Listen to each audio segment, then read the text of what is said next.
Good morning guys. Ay, gabi pala ngayon pero morning ko ginawa yan. So anyway, for today's video ay maaga po kaming nagising ng honey ko para gumawa ng puto. May pa-order siya ng puto, may pa-order ako ng puto at mayroon din akong dalawang cake plus cake ni tatay.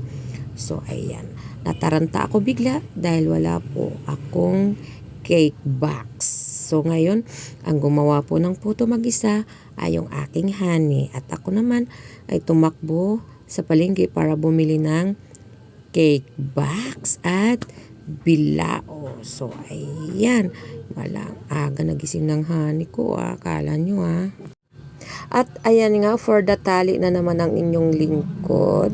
So yung isa niyan ay dinala na po ng honey ko sa trabaho dahil pa-order niya yun. So, let's proceed to our cake number 5. So, sa milestone ito, monthly cake ni baby Anaya. So, she's a 5 months na. So, ayan, malapit-lapit na baby. Kunting kimbot na lang, ilang months na lang, magwa 1 year ka na. O, diba? Ang bilis.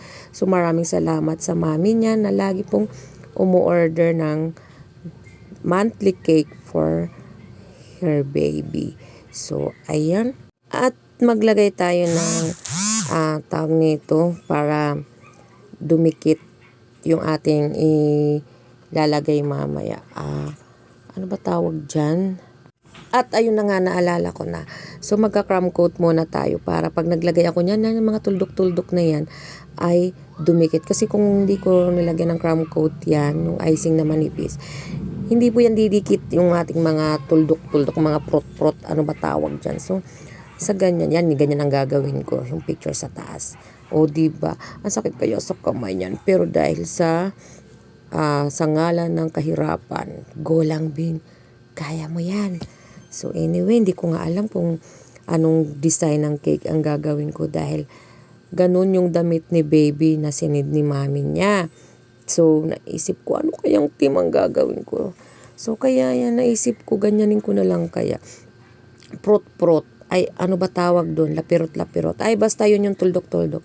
So, ayan, yung kanyang topper, nilagyan ko ulit ng scotch tape, back and front, para di mabasa ng icing. So, ayan, ang topper ng aming baby.